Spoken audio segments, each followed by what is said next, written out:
ಎಲ್ರಿಗೂ ನಮಸ್ಕಾರ. ನನ್ನ ಹೆಸರು ಗೌರೀಶ್. ನೀವು ನೋಡ್ತಿದ್ರೆ Kannada ladies tailor channel. Shoulder drop ಬರೋದಕ್ಕೆ ಇನ್ನೊಂದು ಮೇಜರ್ ರೀಸನ್ ಇದೆ. ಅದು ಏನು ಅಂದರೆ, ಶೋಲ್ಡರ್ನ ನಾವು ಜಾಯಿಂಟ್ ಮಾಡಬೇಕಾದ್ರೆ ಈ ವಿಡಿಯೋದಲ್ಲಿ ನಿಮಗೊಂದು ಟಿಪ್ಸ್ನ ತಿಳಿಸ್ಕೊಡ್ತೀನಿ. ಆ ಟಿಪ್ಸ್ ಮುಖಾಂತರ ನೀವು ಶೋಲ್ಡರ್ನ ಜಾಯಿಂಟ್ ಮಾಡಿದರೆ ಶೋಲ್ಡರ್ ಡ್ರಾಪ್ ಅನ್ನೋದು 100% ಅವಾಯ್ಡ್ ಮಾಡೋದಕ್ಕೆ ಒಂದು ದಾರಿ ಅದು. ಅದನ್ನು ಬಿಟ್ಟರೆ ನೆಕ್ಸ್ಟು ಶೋಲ್ಡರ್ ಡ್ರಾಪ್ನ ಅವಾಯ್ಡ್ ಮಾಡೋದಕ್ಕೆ ಚಾನ್ಸ್ ಇರೋದಿಲ್ಲ. ಅದು ಲಾಸ್ಟ್ ಸ್ಟೆಪ್ಪು. ಅಲ್ಲೇ ನಾವು ಶೋಲ್ಡರ್ ಡ್ರಾಪ್ ಬರುತ್ತೋ ಇಲ್ವೋ ಅಂತ ಚೆಕ್ ಮಾಡಿಕೊಂಡು ಅದನ್ನು ಕರೆಕ್ಷನ್ ಮಾಡಿಕೊಂಡು ನಾವು ಮುಂದೆ ಬ್ಲೌಸ್ ಸೈಡ್ ಫಿಟ್ಟಿಂಗ್ ಮಾಡ್ಬೋದು. ಅದು ಏನು ಅಂತ ನಿಮಗೆ ಈ ವಿಡಿಯೋದಲ್ಲಿ ತಿಳಿಸ್ಕೊಡ್ತೀನಿ. ವಿಡಿಯೋನ ಕೊನೆವರೆಗೂ ನೋಡಿ, ನಿಮಗೆ ಕ್ಲಿಯರಾಗಿ ಅರ್ಥ ಆಗುತ್ತೆ. ಹಾಗೆ ಈ ಚಾನಲ್ನ ನೀವೇನಾದರೂ ಹೊಸದಾಗಿ ನೋಡ್ತಾ ಇದ್ದರೆ ಪ್ಲೀಸ್ ಈ ಚಾನಲ್ನ ಸಬ್ಸ್ಕ್ರೈಬ್ ಮಾಡ್ಕೊಳ್ಳಿ. ಪಕ್ಕದಲ್ಲೇ ಬೆಲ್ಲೈಕನ್ ಇರುತ್ತೆ, ಅದನ್ನು ಆನ್ ಮಾಡಿ ಇಟ್ಕೊಳ್ಳಿ. ಇಂಥ ಟೈಲರಿಂಗ್ ವೀಡಿಯೋಸ್ನ ನಾನು ಅಪ್ಲೋಡ್ ಮಾಡಿದ ತಕ್ಷಣ ನಿಮಗೆ ನೋಟಿಫಿಕೇಷನ್ ಬರುತ್ತೆ. ಆ ಎಲ್ಲ ವೀಡಿಯೋಸ್ನ ನೀವು ನೋಡ್ಬೋದಾಗುತ್ತೆ. ಇದು ನಿಮಗೆ ಲಾಸ್ಟ್ ವೀಡಿಯೋದಲ್ಲಿ ಲೈನಿಂಗ್ನ ಯಾವ ರೀತಿ ನೀಟಾಗಿ ಅಟ್ಯಾಚ್ ಮಾಡಬೇಕು, ಶೋಲ್ಡರ್ ಡ್ರಾಪ್ ಬರದೇ ಇರೋ ರೀತಿ ನಾವು ಯಾವ ರೀತಿ ಲೈನಿಂಗ್ನ ಅಟ್ಯಾಚ್ ಮಾಡ್ಕೊಳ್ಬೇಕು, ಮತ್ತು ಡಾಟ್ಸ್ನ ಯಾವ ರೀತಿ ಸ್ಟಿಚ್ ಮಾಡ್ಕೊಳ್ಬೇಕು ಅಂತ ಲಾಸ್ಟ್ 2 ವೀಡಿಯೋಸಲ್ಲಿ ನಾನು ನಿಮಗೆ ಎಕ್ಸ್ಪ್ಲೇನ್ ಮಾಡಿದ್ದೀನಿ ಪರ್ಫೆಕ್ಟಾಗಿ. ಈ ಶೋಲ್ಡರ್ ಡ್ರಾಪ್ಗೆ ಇನ್ನೊಂದು ರೀಸನ್ ಏನು ಬರುತ್ತೆ ಅಂದರೆ, ನಾವು ಈಗ ಲೈನಿಂಗ್ನ ಕರೆಕ್ಟಾಗಿ ಅಟ್ಯಾಚ್ ಮಾಡ್ಕೊಳ್ತೀವಿ ಅಂದ್ಕೊಳ್ಳಿ. ನಾನು ನಿಮಗೆ ಲಾಸ್ಟ್ 2 ವೀಡಿಯೋಸ್ ಹಿಂದೆ ಲೈನಿಂಗ್ನ ಯಾವ ರೀತಿ ನೀಟಾಗಿ ಅಟ್ಯಾಚ್ ಮಾಡಬೇಕು ಅಂತ ತಿಳಿಸಿದ್ನಲ್ವ, ಅದರಲ್ಲಿ ತೋರಿಸಿದ್ದೀನಿ ಲೈನಿಂಗ್ನ ಯಾವ ರೀತಿ ನೀಟಾಗಿ ಅಟ್ಯಾಚ್ ಮಾಡಬೇಕು ಅಂತ.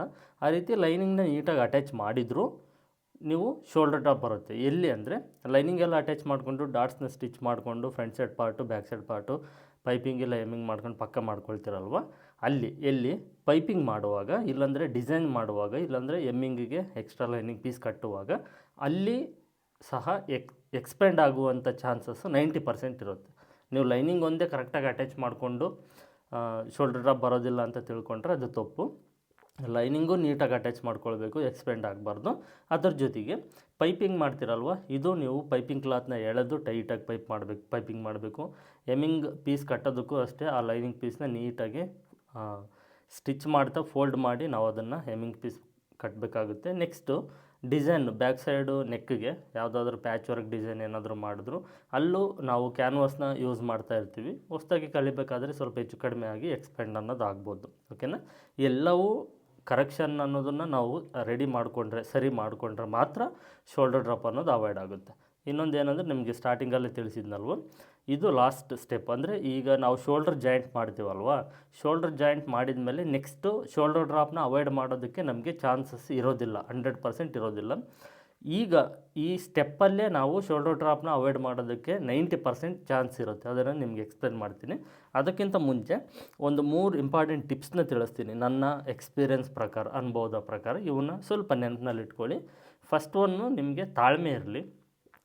ಕೆಲಸ ಕಲಿಯೋದಕ್ಕೆ ಅವಸರಪಟ್ಟು ಕೆಲಸ ಕಲಿಯೋದ್ರಿಂದ ಏನೂ ಪ್ರಯೋಜನ ಇಲ್ಲ. ತಾಳ್ಮೆಯಿಂದ ನೀವು ಒಂದೊಂದಾಗಿ ನಿಧಾನವಾಗಿ ನೀವು ಕೆಲಸ ಕಲ್ತ್ಕೊಂಡು ಹೋಗಿದರೆ ಲೈಫ್ ಟೈಮ್ ಇರುತ್ತೆ. ನೀವು ಅವಸರಪಟ್ಟು ಏನಾದರೂ ಕೆಲಸ ಕಲ್ತ್ಕೊಂಡು ಹೋದರೆ ಅದು ಲೈಫ್ ಟೈಮ್ ಇರೋದಿಲ್ಲ. ಮಧ್ಯದಲ್ಲಿ ಎಲ್ಲಿ ಬೇಕಾದರೂ ಡ್ರಾಪ್ ಆಗ್ಬೋದು. ಸೊ ಪೇಷನ್ಸ್ ಇರಲಿ. ನಮಗೆ ಕೆಲವು ಟೈಮ್ ನೋಡಿ, ಇಂಥ ಕ್ಲಾತ್ ಎಲ್ಲ ಬಂದಾಗ ಸ್ಟಿಚ್ ಮಾಡೋದಕ್ಕೆ ತುಂಬ ತಲೆನೋವಿರುತ್ತೆ. ಮತ್ತು ಕುಂದನ್ಸಿರುವಂಥ ಡ್ರೆಸ್ಸಸ್ಸು ಬ್ಲೌಸಸ್ಸು ಬರುತ್ತೆ, ವೆಲ್ವೆಟ್ ಕ್ಲಾತ್ ಬರುತ್ತೆ, ತುಂಬ ಡಿಫ್ರೆಂಟ್ ಟೈಪ್ ಆಫ್ ಮೆಜರ್ಮೆಂಟ್ಸ್ ಇರುತ್ತೆ, different type of varieties of clothes ಇರುತ್ತೆ. ಓಕೆನಾ? ನಾವು ಬರೀ ಮಾರ್ಕಿಂಗ್ ಮಾಡಿ ಲೈನಿಂಗ್ ಮೇಲೆ ಕಟಿಂಗ್ ಮಾಡೋದು ಒಂದೇ ಅಲ್ಲ ಇಂಪಾರ್ಟೆಂಟು. ಸ್ಟಿಚಿಂಗ್ ಮಾಡುವಾಗ ತುಂಬ ಪ್ರಾಬ್ಲಮ್ನ ನಾವು ಫೇಸ್ ಮಾಡಬೇಕಾಗುತ್ತೆ. ಅವಸರ ಪಡೋದ್ರಿಂದ ಅವನ್ನ ಕಲಿಯೋಕ್ಕೆ ಆಗೋದಿಲ್ಲ. ನಾವು ತಾಳ್ಮೆಯಿಂದ, ಪೇಷನ್ಸಿಂದ ನಾವು ಅದನ್ನು ಸ್ಟಿಚಿಂಗ್ ಮಾಡಿದ್ದೀವಿ, ಕಟಿಂಗ್ ಮಾಡಿದ್ದೀವಿ ಅಂದರೆ ನಮಗೊಂದು ಪೀಸ್ಫುಲ್ ಮೈಂಡ್ ಪ್ರೆಸೆನ್ಸ್ ಆಗಿರುತ್ತೆ. ಮತ್ತು ಕೆಲಸನ ನಾವು ಪರ್ಫೆಕ್ಟಾಗಿ ಕಲಿತೀವಿ. ಮುಂದೆ ನಮಗೆ ಬೇಜಾರು ಅನಿಸೋದಿಲ್ಲ. ಓಕೆನಾ? ಸೊ ತಾಳ್ಮೆ ಅನ್ನೋದಿರಲಿ, ಅವಸರ ಪಡಬೇಡಿ. ಮಧ್ಯದಲ್ಲಿ ನಿಮಗೆ ಬೇಜಾರಾಗ್ಬೋದು, ಸುಧಾರಿಸ್ಕೊಂಡು ತಾಳ್ಮೆಯಿಂದ ಮುಂದೆ ಹೋಗಬೇಕು. ಸೆಕೆಂಡ್ ಒನ್ನು, ಪ್ರಾಕ್ಟೀಸ್ನ ಮಾಡಿ. ಎಷ್ಟು ನೀವು ಪ್ರಾಕ್ಟೀಸ್ನ ಮಾಡ್ತೀರೋ ಅಷ್ಟು ನೀವು ಪರ್ಫೆಕ್ಟ್ ಆಗ್ತೀರ. ಇದೊಂದು ಸೂತ್ರ, ಇದನ್ನು ನೆನಪಲ್ಲಿ ಇಟ್ಕೊಳ್ಳಿ. ಪ್ರಾಕ್ಟೀಸ್ ಅನ್ನೋದು ತುಂಬ ಇಂಪಾರ್ಟೆಂಟು. ಪ್ರತಿದಿನ ನೀವು ಎಷ್ಟು ಸಾಧ್ಯವಾಗುತ್ತೋ ಅಷ್ಟು ಕಟಿಂಗ್ ಮಾಡೋದಕ್ಕೆ, ಮಾರ್ಕಿಂಗ್ ಮಾಡೋದಕ್ಕೆ, ಸ್ಟಿಚಿಂಗ್ ಮಾಡೋದಕ್ಕೆ ಏನು ಸಾಧ್ಯ ಆಗುತ್ತೋ ಅದನ್ನು ನೀವು ಪ್ರಾಕ್ಟೀಸ್ನ ಮಾಡಿ. ಮಾರ್ಕಿಂಗ್ ಮಾಡೋದಾಗಿರ್ಬೋದು, ಕಟಿಂಗು, ಸ್ಟಿಚಿಂಗು, ಇಲ್ಲ ಯಾವುದ್ರ ಬಗ್ಗೆ ಆದರೂ ನೀವು ಇನ್ಫಾರ್ಮೇಷನ್ನ ತಿಳ್ಕೊಳ್ಳೋದಾಗಿರ್ಬೋದು. ಓಕೆನಾ? ಎಲ್ಲ ಟೋಟಲ್ ಓವರಾಲಾಗಿ ನೀವು ಪ್ರಾಕ್ಟೀಸ್ ಅನ್ನೋದು ತುಂಬ ಇಂಪಾರ್ಟೆಂಟು. ತಾಳ್ಮೆ ಇರಬೇಕು. ತಾಳ್ಮೆ ಜೊತೆಗೆ ಪ್ರಾಕ್ಟೀಸ್ ಅನ್ನೋದು ಇತ್ತು ಅಂದರೆ ನೀವು ಪರ್ಫೆಕ್ಟ್ ಆಗ್ತೀರ. ಇದ್ರ ಜೊತೆಗೆ ಇನ್ನೊಂದು ಇಂಪಾರ್ಟೆಂಟ್ ಟಿಪ್ಸ್ ಅಂದರೆ, ಒಂದು ಮೆಥಡ್ನ ಫಾಲೋ ಮಾಡಿ ಯಾವುದಾದ್ರೂ. ಯಾಕೆ ಅಂದರೆ, ಈಗ ನೀವು ಆಫ್ಲೈನ್ ಕ್ಲಾಸಸ್ಗೆ ಹೋದರೆ ಅಲ್ಲಿ ನಿಮಗೆ ಒಬ್ಬರು ಮಾತ್ರ ಗುರು ಇರ್ತಾರೆ, ಅವ್ರು ಹೇಳಿರೋದನ್ನು ಮಾತ್ರ ನೀವು ಕೇಳ್ತೀರ. ಇದು ಆನ್ಲೈನ್ ಆಗಿರೋದ್ರಿಂದ ಸೋಷಿಯಲ್ ಪ್ಲಾಟ್ಫಾರ್ಮಲ್ಲಿ ಹಲವಾರು ಜನ ನಿಮಗೆ ಹಲವಾರು ಮೆಥಡಲ್ಲಿ ಕಟಿಂಗು ಮತ್ತು ಸ್ಟಿಚಿಂಗ್ನ ತೋರಿಸ್ತಾ ಇರ್ತಾರೆ. ಸೊ ಯಾರ್ದಾದ್ರೂ ಒಂದು ಮೆಥಡ್ನ ಫಾಲೋ ಮಾಡಿ. ಈಗ ನೀವು ನನ್ನ ವೀಡಿಯೋಸ್ ನೋಡ್ತಾ ಇದ್ದೀರಾ ಅಂದರೆ ನನ್ನ ವೀಡಿಯೋಸೇ ನೋಡಬೇಕು ಅಂತಲ್ಲ, ನಿಮಗೆ ಯೂಟ್ಯೂಬಲ್ಲಿ ತುಂಬ ಡಿಫ್ರೆಂಟ್ ಟೈಪ್ ಆಫ್ ಮೆಥಡಲ್ಲಿ ಎಲ್ಲರೂ ನಿಮಗೆ ಕಟಿಂಗ್ ಸ್ಟಿಚಿಂಗ್ನ ಹೇಳ್ಕೊಡ್ತಾರೆ. ಯಾವುದು ಈಸಿ ಅನಿಸುತ್ತೆ, ನಿಮ್ಗೆ ಯಾವುದು ಇಂಟ್ರೆಸ್ಟ್ ಆಗಿರುತ್ತೆ, ಸೊ ಅದನ್ನು ಫಾಲೋ ಮಾಡಿ. ಅದರಲ್ಲಿ ತಪ್ಪಿರ್ಬೋದು ಸ್ವಲ್ಪ, ಇಲ್ಲ ರೈಟ್ ಇರ್ಬೋದು, ಓಕೆನಾ. ನೀವು ಒಂದು ಮೆಥಡ್ನ ಫಾಲೋ ಮಾಡಿ. ಅದನ್ನು ನೀವು ಫಾಲೋ ಮಾಡೋದ್ರಿಂದ ನೀವು ಪರ್ಫೆಕ್ಟ್ ಆಗೋದಕ್ಕೆ 100% ಚಾನ್ಸಸ್ ಅನ್ನೋದು ಜಾಸ್ತಿ ಇರುತ್ತೆ. ಇಲ್ಲ ಅಂದರೆ ಮಿಕ್ಸ್ ಆಗುತ್ತೆ. ಆ ಒಂದು ಮೆಥಡು, ಈ ಒಂದು ಮೆಥಡು, ಇನ್ನೊಂದು ಮೆಥಡ್ ಈ ರೀತಿ ನೀವು ಮಿಕ್ಸ್ ಮಾಡಿಕೊಂಡು ತಲೆ ಕೆಡಿಸ್ಕೊಂಡು ಡ್ರಾಪ್ ಆಗ್ತೀರ, ಕಂಟಿನ್ಯೂ ಮಾಡೋದಿಲ್ಲ. ಸೊ ಹಾಗಾಗಿ ಯಾವುದಾದ್ರೂ ಒಂದು ಮೆಥಡ್ನ ಫಾಲೋ ಮಾಡಿ. ಈ 3 ನನ್ನ ಅನುಭವದ ಪ್ರಕಾರ ನಾನು ನಿಮಗೆ ತಿಳಿಸಿರುವಂಥ ಟಿಪ್ಸು. ತಾಳ್ಮೆ ಇರಲಿ, ಪ್ರಾಕ್ಟೀಸ್ನ ಮಾಡಿ, ಮತ್ತು ಯಾವುದಾದ್ರೂ ಒಂದು ಮೆಥಡ್ನ ಫಾಲೋ ಮಾಡಿ ನೀವು ಪರ್ಫೆಕ್ಟ್ ಕಲಿಯೋವರೆಗೂ. ಓಕೆ, ಇಷ್ಟ ಆಯ್ತಲ್ವ. ನೆಕ್ಸ್ಟು ಈಗ ನಾವು ಶೋಲ್ಡರ್ ಡ್ರಾಪ್ನ ಅವಾಯ್ಡ್ ಮಾಡೋದಕ್ಕೆ ನಮ್ಗೆ ಇಲ್ಲೊಂದು ಚಾನ್ಸ್ ಇದೆ, ಲಾಸ್ಟ್ ಚಾನ್ಸ್ ಇದು. ಈ ಚಾನ್ಸ್ನ ನಾವು ಮಿಸ್ ಮಾಡ್ಕೊಂಡಿದ್ದೀವಿ, ನೆಗ್ಲೆಕ್ಟ್ ಮಾಡಿದ್ದೀವಿ, ಚೆಕ್ ಮಾಡಿಲ್ಲ ಅಂದರೆ ನೆಕ್ಸ್ಟ್ ನಮಗೆ ಆ ಚಾನ್ಸ್ ಅನ್ನೋದು ಸಿಗೋದಿಲ್ಲ ಪರ್ಫೆಕ್ಟಾಗಿ ಶೋಲ್ಡರ್ ಡ್ರಾಪ್ನ ಅವಾಯ್ಡ್ ಮಾಡೋದಕ್ಕೆ. ಅದೇನು ಅಂದರೆ ಈ ನೆಕ್ಕು ನಾವು 100% ನೆಕ್ಕು ಪ್ರತಿ ಬ್ಲೌಸು ಕಟಿಂಗ್ ಮಾಡಿ ಸ್ಟಿಚಿಂಗ್ ಮಾಡುವಾಗ ಶೋಲ್ಡರ್ನ ಜಾಯಿಂಟ್ ಮಾಡೋದಕ್ಕಿಂತ ಮುಂಚೆ ಒಂದು ಸಲ ನೆಕ್ಕು ಚೆಕ್ ಮಾಡ್ಕೊಳ್ಳೋದು. ಯಾವ ರೀತಿ ಅಂದರೆ, ಈಗ ಅಳತೆ ಬ್ಲೌಸ್ ಇತ್ತು ಅಂದ್ಕೊಳ್ಳಿ, ಅಳತೆ ಬ್ಲೌಸ್ ಪ್ರಕಾರ ನೀವು ಕಟಿಂಗ್ ಮಾಡಿದ್ದೀರ ಅಂದರೆ ಫಸ್ಟು ಬ್ಯಾಕ್ ಸೈಡ್ ಪಾರ್ಟು ಅಳತೆ ಬ್ಲೌಸಲ್ಲಿ ನೀವು ತೊಗೊಳ್ಬೇಕು. ಇಲ್ಲಿ ಮೇಲ್ಗಡೆ ಅರ್ಧ ಇಂಚ್ ಬಿಡಿ, ನೋಡಿ ಈ ರೀತಿ ಕರೆಕ್ಟಾಗಿ ಇದು ನಮಗೆ ಜಾಯಿಂಟ್ ಮಾಡೋದಕ್ಕೆ. ಇಲ್ಲಿಂದ ನೋಡಿ ಈ ರೀತಿ ಚೆಕ್ ಮಾಡಬೇಕು, ಬ್ಯಾಕ್ ಸೈಡ್ ನೆಕ್ಕು, ಓಕೆನಾ.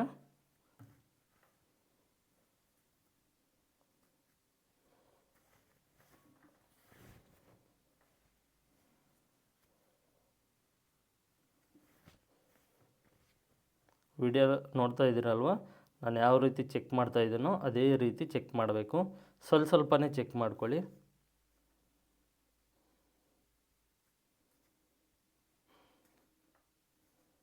ವಿಡಿಯೋ ಎಲ್ಲೂ ಮಿಸ್ ಮಾಡಿಲ್ಲ, ನೋಡ್ಬೋದು ನೀವು ಎಷ್ಟು ಪರ್ಫೆಕ್ಟಾಗಿದೆ ಅಂತ, ಓಕೆನಾ.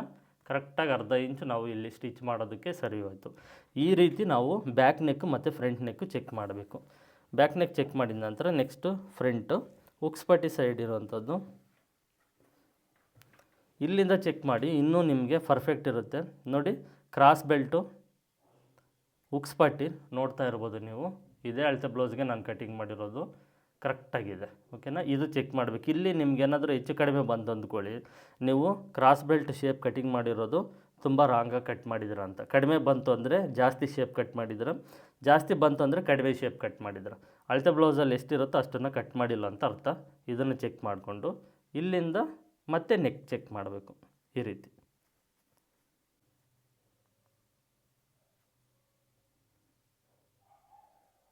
ನೋಡಿ ಫ್ರಂಟ್ ಸೈಡ್ ಪಾರ್ಟು ಕರೆಕ್ಟಾಗಿದೆ, ಓಕೆನಾ.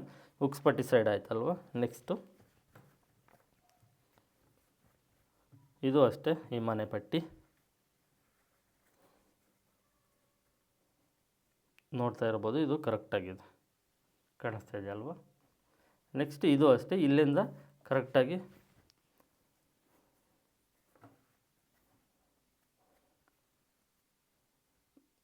ಸಮಾನವಾಗಿ ಜೋಡಿಸ್ಕೊಂಡು ಕರೆಕ್ಟಾಗಿ ಚೆಕ್ ಮಾಡಬೇಕು.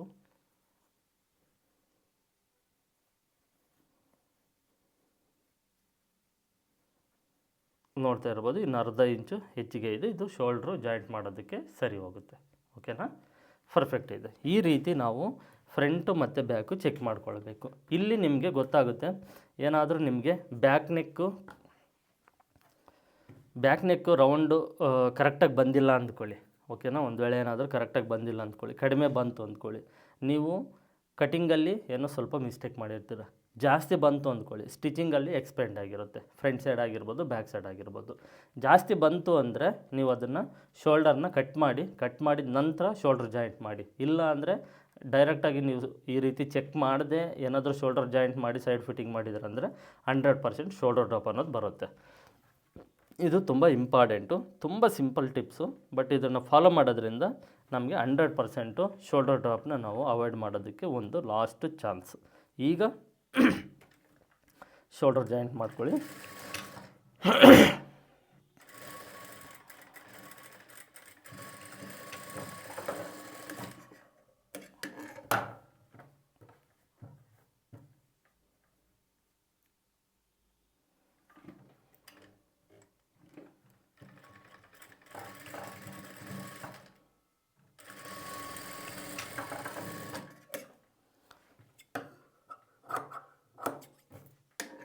ಈ ರೀತಿ ಶೋಲ್ಡ್ರನ್ನ ಜಾಯಿಂಟ್ ಮಾಡ್ಕೊಳ್ಳಿ.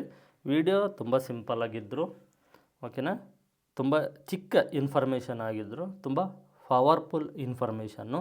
ಇದನ್ನು ಫಾಲೋ ಮಾಡಿ ನೋಡಿ, ನಿಮಗೆ ಎಷ್ಟು ಯೂಸ್ಫುಲ್ ಆಗುತ್ತೆ ಅಂತ ನಿಮಗೆ ಗೊತ್ತಾಗುತ್ತೆ. ಇಷ್ಟೇ ಈ ವಿಡಿಯೋದಲ್ಲಿ ನಿಮಗೆ ಶೋಲ್ಡರ್ ಡ್ರಾಪ್ ಅವಾಯ್ಡ್ ಮಾಡೋದಕ್ಕೆ ಇದೊಂದು ಲಾಸ್ಟ್ ಚಾನ್ಸು. ನಾನು ತುಂಬ ಬ್ಲೌಸಸ್ನ ಸ್ಟಿಚ್ ಮಾಡಿರೋದ್ರಿಂದ ಆ ಎಕ್ಸ್ಪೀರಿಯೆನ್ಸ್ ಮೇಲೆ ನಾನು ನಿಮಗೆ ತಿಳಿಸ್ತಾ ಇದ್ದೀನಿ. ವಿಡಿಯೋ ಸಿಂಪಲ್ಲಾಗಿದೆ. ಇಷ್ಟು ಈ ವಿಡಿಯೋದಲ್ಲಿ. ಇಲ್ಲಿಗೆ ವಿಡಿಯೋನ ಎಂಡ್ ಮಾಡ್ತಾಯಿದ್ದೀನಿ. ಇದನ್ನು ಫಾಲೋ ಮಾಡಿ. ಇದನ್ನು ಯಾವುದೇ ಕಾರಣಕ್ಕೂ ನೆಗ್ಲೆಕ್ಟ್ ಮಾಡಬೇಡಿ. ನೆಕ್ ಚೆಕ್ ಮಾಡ್ಕೊಳ್ಳೋದು ಮಾತ್ರ ನೆಗ್ಲೆಕ್ಟ್ ಮಾಡಬೇಡಿ. ಚೆಕ್ ಮಾಡಿಕೊಂಡು ನಂತರ ನೀವು ಫೈನಲ್ ಮಾಡಿಕೊಂಡು ಶೋಲ್ಡರ್ನ ಜಾಯಿಂಟ್ ಮಾಡ್ಕೊಳ್ಳಿ. ಇಷ್ಟು ಈ ವಿಡಿಯೋದಲ್ಲಿ. ಇಲ್ಲಿಗೆ ವಿಡಿಯೋನ ಎಂಡ್ ಮಾಡ್ತೀನಿ. ಮತ್ತೆ ಮುಂದಿನ ವಿಡಿಯೋದಲ್ಲಿ ಸಿಗ್ತೀನಿ. ಎಲ್ಲರಿಗೂ ಧನ್ಯವಾದಗಳು.